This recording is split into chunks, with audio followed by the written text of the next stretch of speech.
Hey, what's up? Bit of a surprising weekend of rugby this weekend. To be honest with you, I didn't actually watch the games.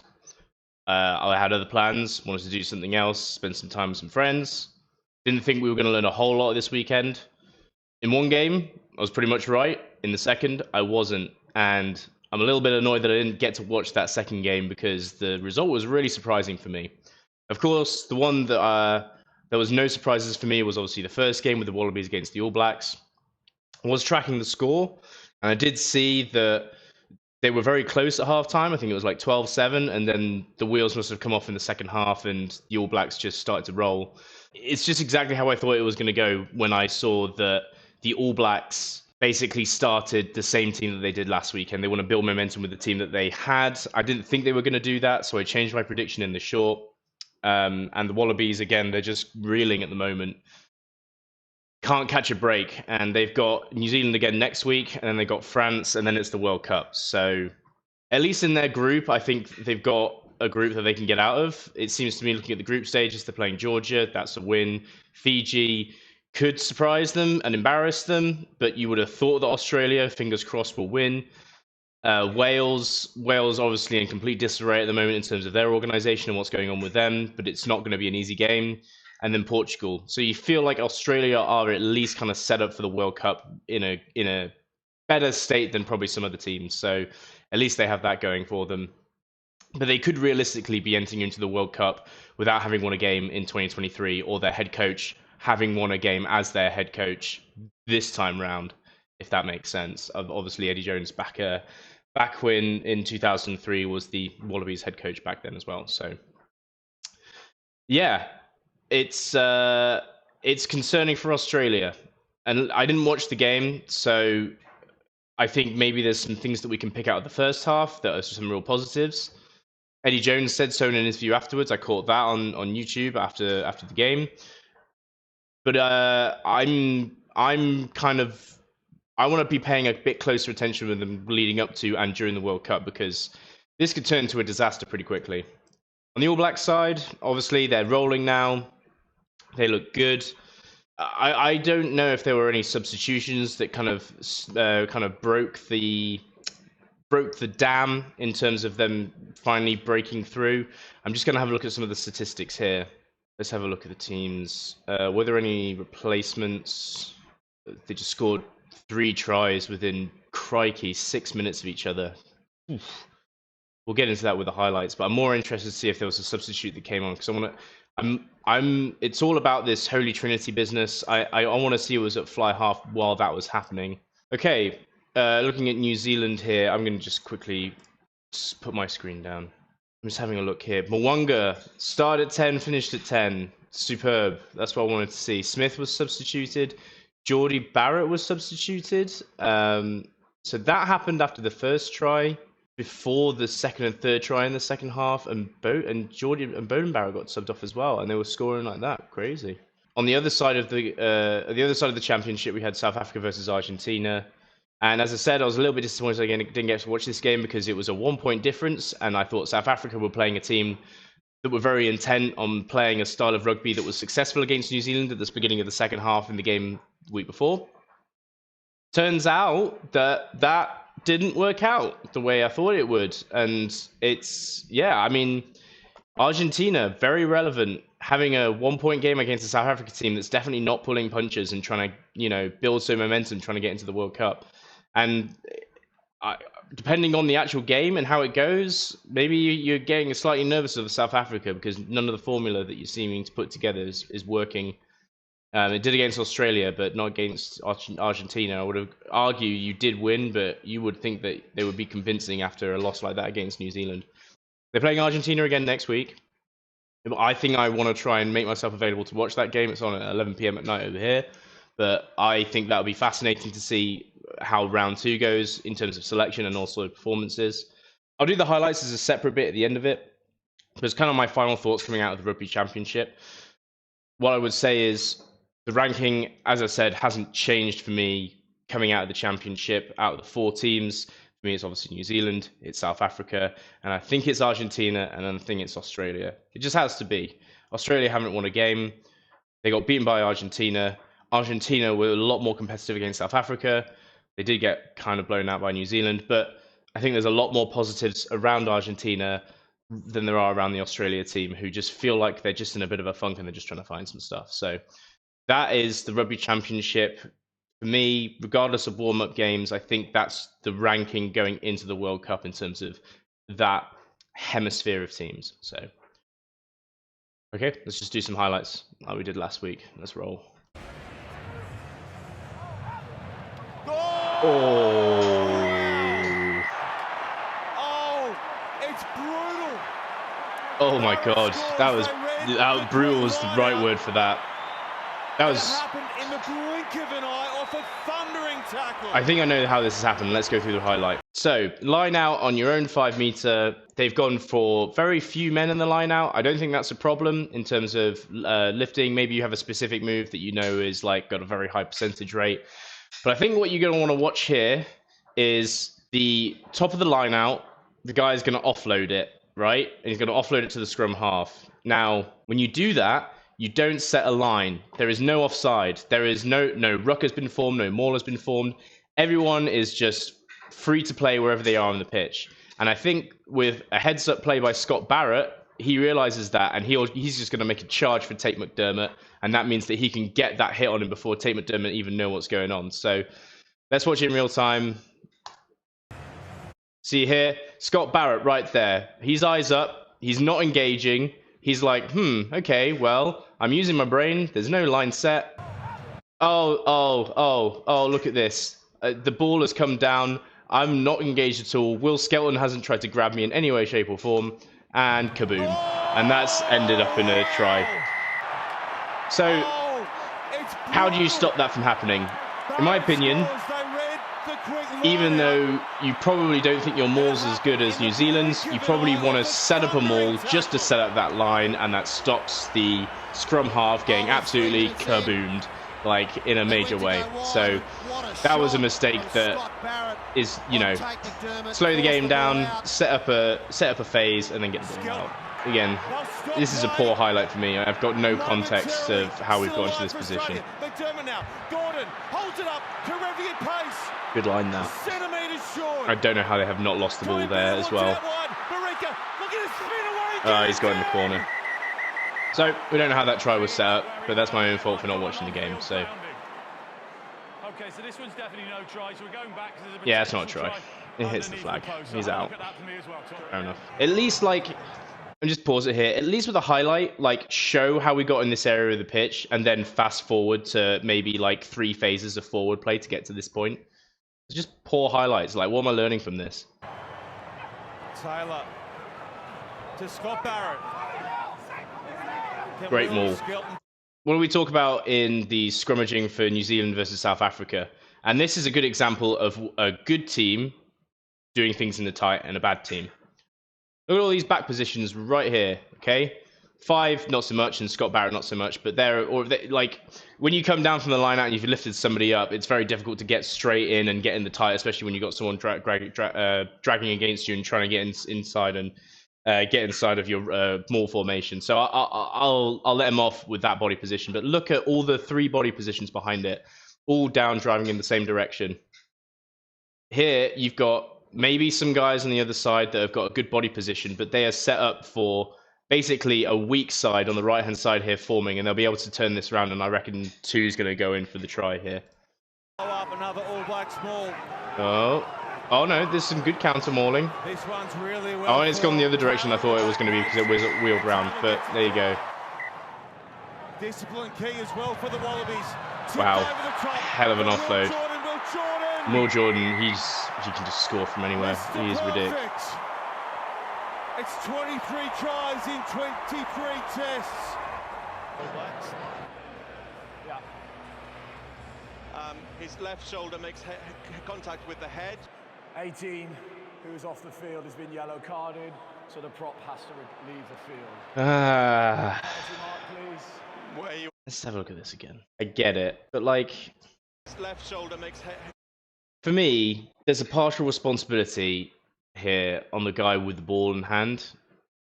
If you're leading with your head going forwards, and you've got someone who's so he's flat-footed, and he's trying to shift his body back in the other direction. Of course, if he's trying to get his arm around his shoulder and you lead with a head, what do you want 16 to do here? If he goes low beforehand, the guy just steps around him anyway. Head. And it's this whole dipping your head forward and just going forward with that.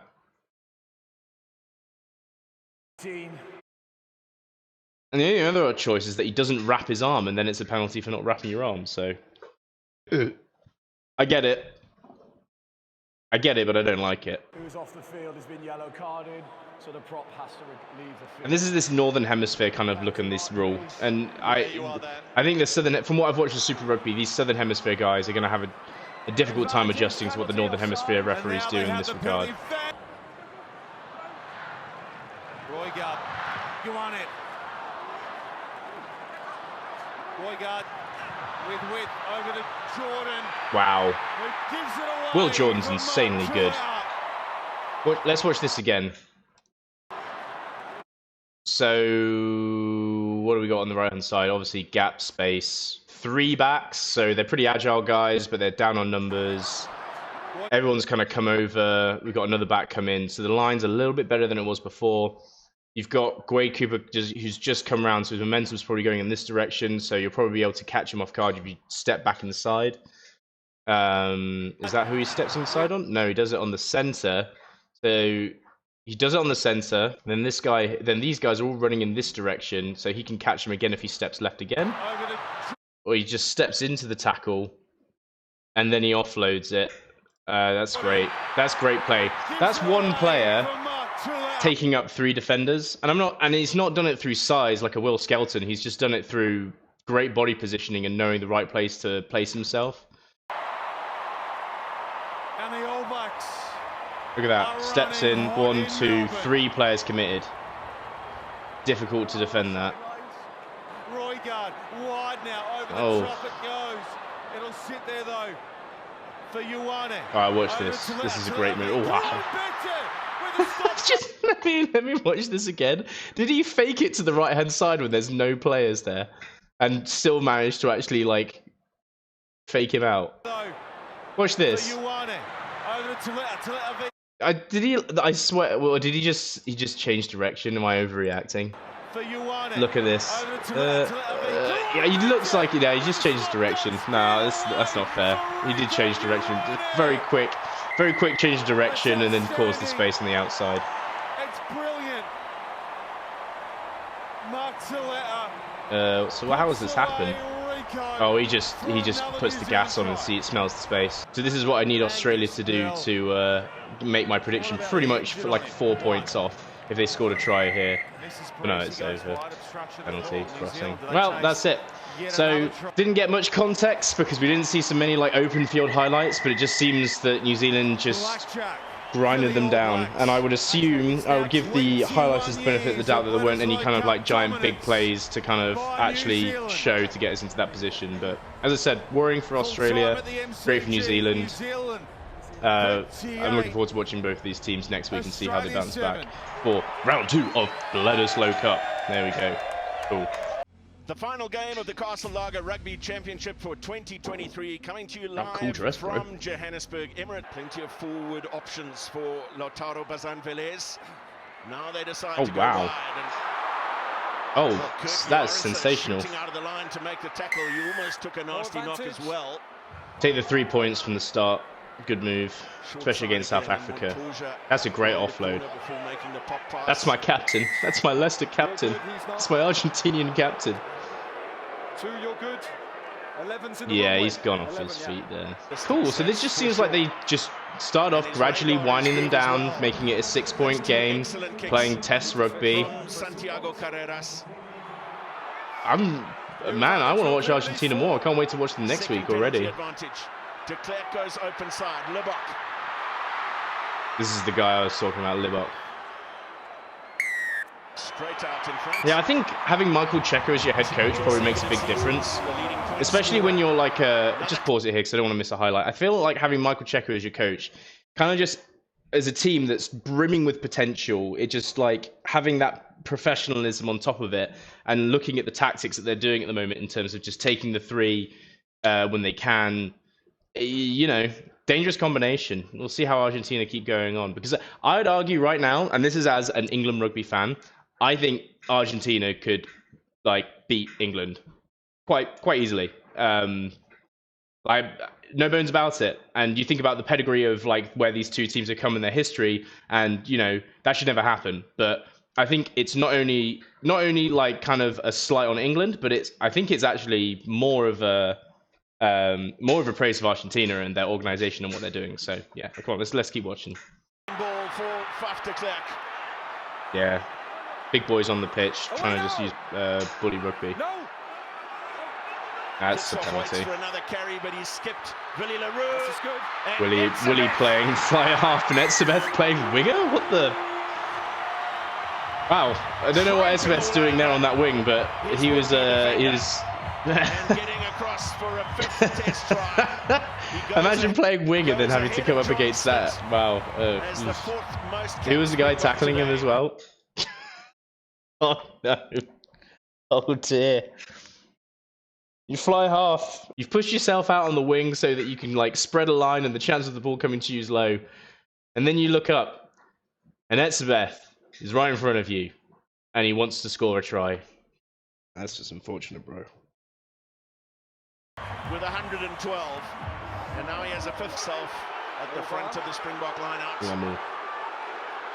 Marks. Keep it up. One stop. Tucking in. See this? This is really disciplined for Montoya over here. If the maul is right, teetering on the edge, it is so tempting as a forward just to come in and think it's your duty to drive here. But on the outside, he's got a winger with him, and he knows he's got Faf de Klerk here. And Faf, if he sees Montoya come in here, Faf de Klerk will pick up the ball and he'll head left and he'll look for a winger and it'll be a pop and it'll be a try straight in the corner over here. So that's really good. Very disciplined. It could end up they're just getting driven over or mauled, so he should have gotten in it in the first place, but very important to set your defensive line like that. Oh, he's gone in. Oh, what's going to happen? Look left. Faf's gone left. Oh, it doesn't matter because they've overpowered it anyway. But you can see, let's have a look at this. It literally, as I said, like, look over here. Look here. So Faf is here. He's recognized it. Montoya is about to engage here. All the South African players come in, including the backs and everything. And then Faf just backs over to the left, because he knows there's space over there if the ball comes out, but it's not needed and it goes over the maul. So, fair enough. Bully ball from the South Africans. Strong tackle on Moroni. Montoya. That's my captain. What a step and an offload. And now the oh no! How unfortunate. Away to his right is Marnie Libbok on the way to his first test try. He certainly is. Oh, it was all looking so good. Well, very much against the run of play. But Marnie Libbok. Ah, how unfortunate. See how that happened. Here we go. Montoya. So, offloads, finds the man. How does Faf read this? We got forward running with the ball. Oh no, it's 10. He offloads it again. Oh, and the guy passes it into nobody, and Faf recognizes that because look, oh my god. I mean, you can see if he gets that pass right, we got a winger and like 3 giant forwards basically against Faf de Klerk. Man, you score then as well. This is like 12 minutes left in the game. You're in the corner. You get the try and the conversion. You're winning. Instead, Manny Libbok comes here and everyone's running back and they go for an interception. Fair enough. So this is what I mean about Argentina. They're close. They're so close. Hence, losing by 1 point. Into the double figures in phases. Great offload. He's over. Super. Well played. Yeah, you look at the context of this game. That one move where you could have scored in the corner, and you know that would be now you'd be ahead, and there's 5 minutes left to go in the game. Next week, eh, boys? We got that as well because I know the end score. Yeah, and we go over. I guess we go over in the corner, not in the corner. So they just go over the line. They drive it over forwards. Oh no, nice little move.